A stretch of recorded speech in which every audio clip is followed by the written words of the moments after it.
이번 강좌에서는 블렌더에서 사용할 수 있는 매핑의 여러 가지 방법에 대해서 설명을 해드리도록 하겠습니다. 이곳에 이렇게 플레인 하나가 선택되어 있습니다. 그리고 이곳에 램프가 놓여져 있습니다. 이제 이 플레인에 텍스처링을 해주도록 하겠습니다. 텍스처링 해줄 이미지는 바로 이 벽돌 이미지입니다. 여기 위에 프로퍼티 패널에서 여기 매테리얼을 선택해 줍니다. 그리고 기본적으로 매테리얼 하나를 추가합니다. 곧바로 여기 텍스처링으로 간 다음에 현재 아무런 텍스처링이 추가되어 있지 않는 상태에서 하나를 추가해 주도록 합니다.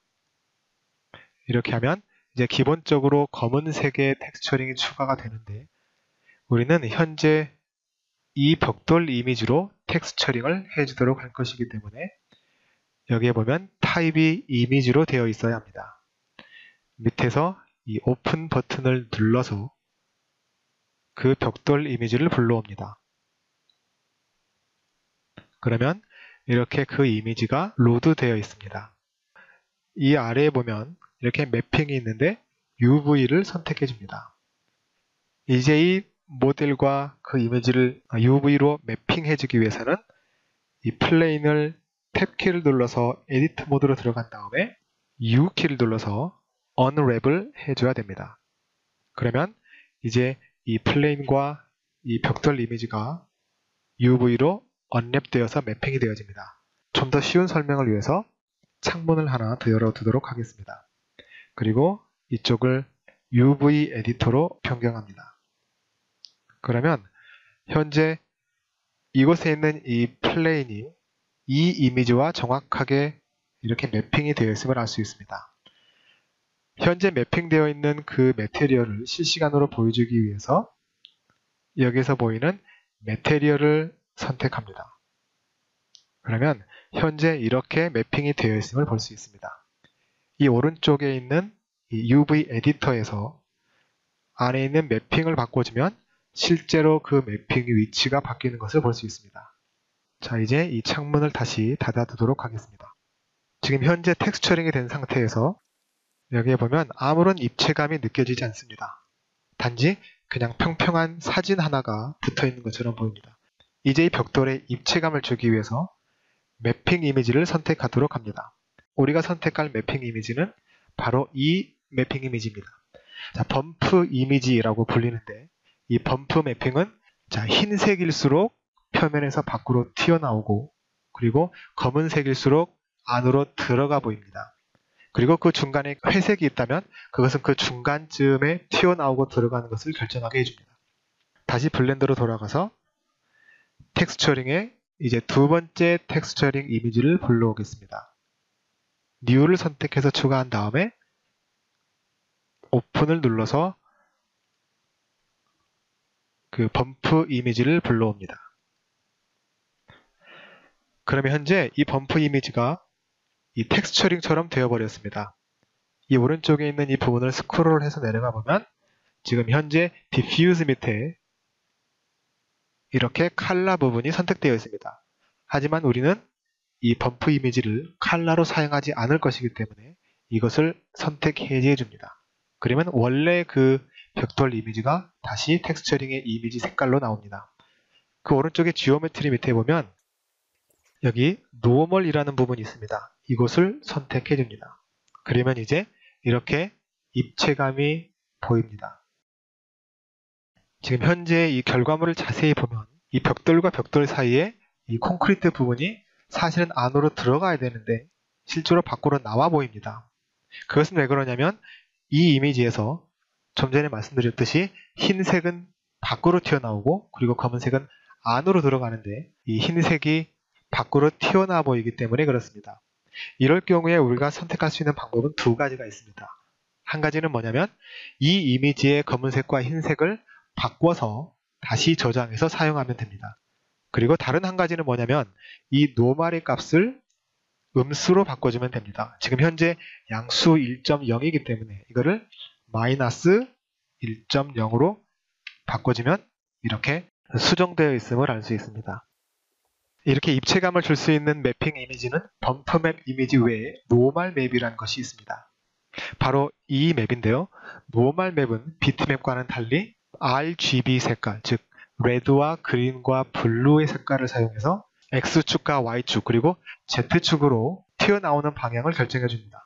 그래서 레드 색깔이 강할수록 X축으로 튀어나오고 그리고 그린 색깔이 강할수록 Y축으로, 블루 색깔이 강할수록 Z축으로 튀어나와 보이게 해줍니다. 그러면 이제 노멀 맵 사용법을 설명해 드리도록 하겠습니다.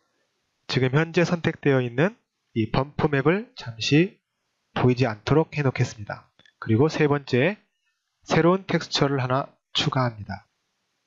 이번에는 그 노멀 이미지를 불러오도록 합니다. 그러면 역시 그 노멀 이미지가 이 모델의 색깔로 지정이 되어 있습니다. 우리는 이것을 색깔로 사용하지 않을 것이기 때문에 이 컬러 부분을 선택 해제합니다. 그리고 좀 전에 했던 것처럼 이 노멀 부분을 선택합니다. 그러면 어느 정도 이렇게 보이는데 실제로 노멀 맵을 사용할 때는 이곳에 있는 이미지 샘플링에서 노멀 맵을 선택해 줘야 합니다. 이렇게 하면 노멀 맵의 효과가 나타납니다. 이 들어오고 나오고 하는 부분이 반대로 되어 있기 때문에 이것을 마이너스 1로 지정해 줍니다. 그러면 이렇게 정확하게 튀어나오고 나오는 부분이 이렇게 보여집니다. 근데 정확히 옆에서 보면 실제로 이 모델의 메쉬가 바뀐 것은 아닙니다. 단지 이 빛에 의해서 튀어나오고 들어가는 부분이 이렇게 보여지는 것 뿐입니다. 그래서 범프 맵이나 노멀 맵을 사용하면 실제로 그 모델을 바꾸는 것이 아니라 이렇게 튀어나오고 들어가는 부분을 보여주는 일종의 착시 현상을 주는 것 뿐입니다. 이제 탭키를 눌러서 오브젝트 모드로 나가보면 실제로 이러한 모습을 하고 있음을 우리가 볼 수 있습니다. 굉장히 3차원적으로 보이지만 좀 전에 설명해 드렸듯이 옆에서 보기를 하면 아무런 두께가 없는 그냥 단순한 평면에 지나지 않습니다. 이제 노멀 매핑에 대한 간단한 예를 하나 더 들어보도록 하겠습니다.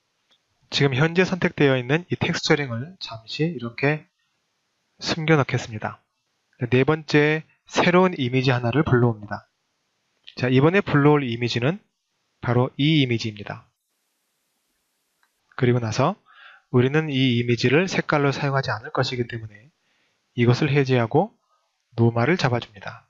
그리고 나서 노멀 매핑이기 때문에 노멀을 선택해 줍니다. 그러면 이렇게 확연히 튀어난 모습으로 보여집니다. 역시 옆에서 봤을 때는 아무런 변화가 없는 평평한 평면입니다.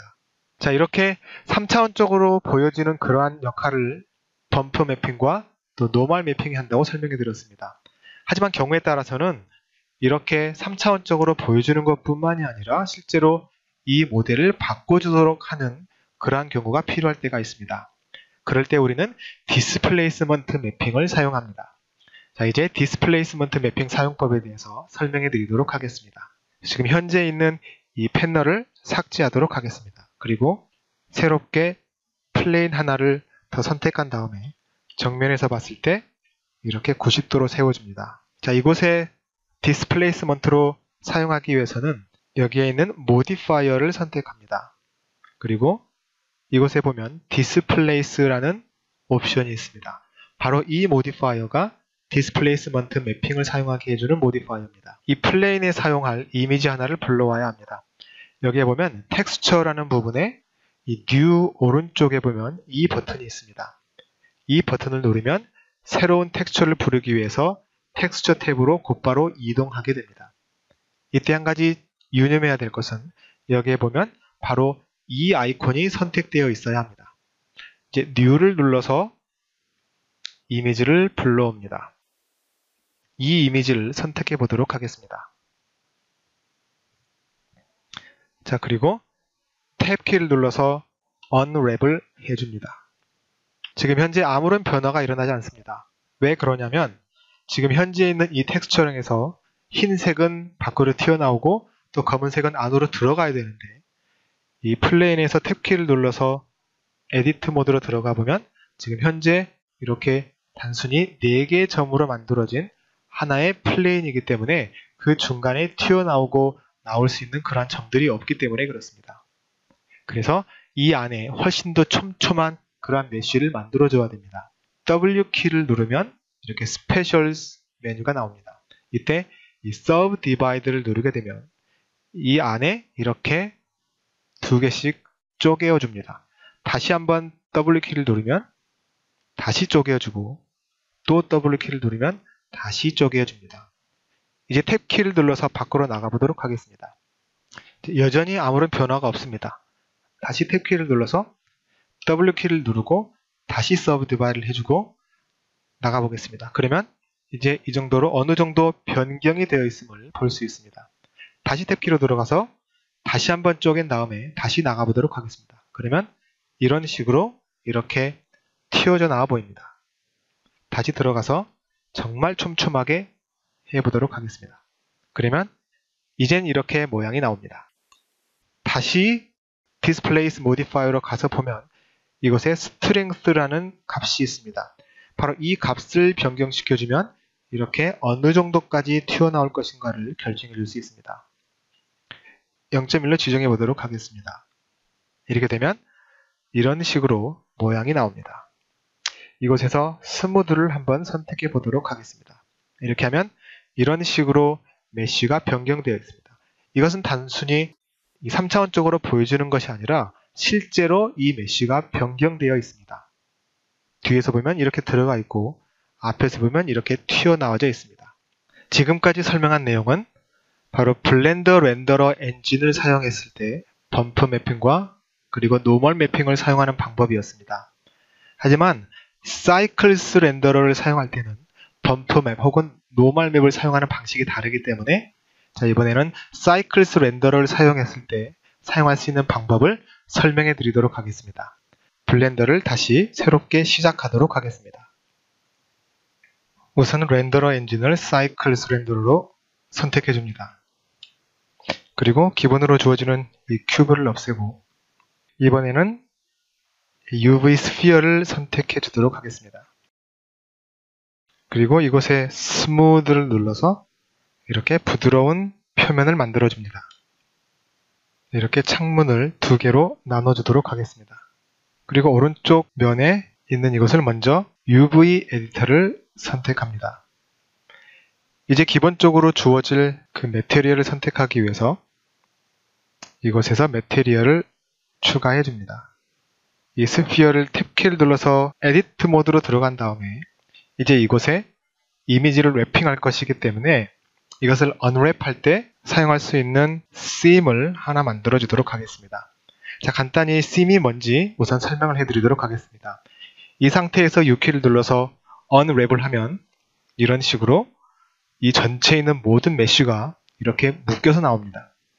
하지만 이 상태에서 오른쪽에서 봤을 때 바로 이쪽을 지금 현재 선택되어 있는 이 선을 쪽에서 옆으로 펴주면 이 언랩을 했을 때 훨씬 더 이렇게 다루기가 쉬운 모습으로 언랩이 됩니다. 컨트롤 E를 눌러서 여기에 보면 Mark Seam이라는 게 있습니다. 이렇게 Seam을 마킹 해줍니다. 그리고 전체 선택한 다음에 다시 U를 눌러서 언랩을 하면 이렇게 그 쪼개져 있는 부분이 이렇게 나누어져서 이렇게 언랩이 됩니다. 탭키를 눌러서 다시 오브젝트 모드로 나갑니다. 자, 이번에는 노드 에디터를 선택합니다. 자, 사이클즈에서 이제 매테리얼을 선택하거나 할 때는 이제 노드 에디터를 사용합니다. 지금 현재 이 스피어가 선택되어 있는 상태에서 이 버튼을 누릅니다. 그러면 지금 현재 스피어에 관련된 이러한 노드가 화면에 나타납니다. 지금 이 스피어에는 이렇게 diffuse가 1개 선택되어 있고 기본적으로 흰색이 선택되어 있습니다. 그리고 오른쪽에 있는 이 material output은 실제 그 결과물이 담겨져 있는 노드입니다. 오른쪽에 보면 이렇게 material 부분에 사실 이 노드와 관련된 부분이 이렇게 나와 있습니다. 그래서 이쪽 부분에서 변경을 시켜주는 거나 노드에서 변경을 시켜주는 거나 사실 결과물은 똑같이 나옵니다. 자, 이제 이 스피어에 선택할 이미지를 불러오기 위해서 Shift A 키를 눌러서 노드를 하나 선택합니다. 이미지 텍스처를 선택합니다. 이미지 텍스처를 선택할 수도 있고 또 여기에 보면 컬러에서 여기에서 이미지 텍스처를 선택해줘도 결과는 동일하게 나타납니다. 다시 이미지 텍스처를 선택해 주도록 하겠습니다. 그리고 우리가 사용할 이미지는 바로 이 이미지입니다. 이렇게 하면 이제 그 이미지가 여기에 노드에 로드되어 있습니다. 이 이미지 색을 흰색 대신에 이 스피어의 겉에 있는 색으로 연결시켜 줍니다. 그러면 이제 결과물을 봤을 때 이 스피어의 색깔이 단순히 흰색이 아니라 이 월드 맵이라는 이 이미지가 색깔로 적용되도록 해주는 것입니다. 자, 이 부분에서 매테리얼을 선택해 보도록 하겠습니다. 그러면 현재 이렇게 랩핑이 되어 있습니다. 그리고 현재 나타나 있는 이 화면에서 실제적으로 렌더 값을 실시간으로 보기 위해서는 여기에 렌더드를 선택해 주면 됩니다. 그러면 현재 렌더링 했을 때 이러한 결과물이 나올 것을 보여줍니다. 약간 어둡기 때문에 이것에 빛을 조금 더 주도록 하겠습니다. 지금 현재 보면 이곳에 램프가 있습니다. 이것을 이쪽으로 이동시켜주고 그리고 하나를 더 복사해서 붙여놓도록 하겠습니다. 그러면 이렇게 훨씬 더 밝은 모습으로 나타납니다. 이제 이 상태에서 노멀 맵을 추가하도록 하겠습니다. 노멀 맵도 이미지 텍스처를 사용해서 이미지를 불러올 것이기 때문에 이미지 텍스처를 추가합니다. 그리고 이곳에서 노멀 맵으로 사용할 이미지를 불러옵니다. 자, 여기에 보면 이 컬러라는 이 선택 옵션이 있습니다. 지금 현재 이 월드 맵은 그대로 컬러로 사용할 것이지만 여기 있는 이 노멀 맵은 컬러로 사용하지 않을 것이기 때문에 여기에서 non color data라고 선택을 해줍니다. 그리고 이 이미지를 사용해서 이제 노멀 맵을 만들어 줄 것입니다. 그렇기 때문에 여기에서 노멀 맵을 선택해 줍니다. 그런 다음에 이 노멀 맵 이미지에서 이 노멀 맵으로 색을 지정해 주고 이 노멀 맵의 결과물을 이것의 노멀 인풋으로 연결을 해주면 이렇게 윤곽이 나타나 보입니다.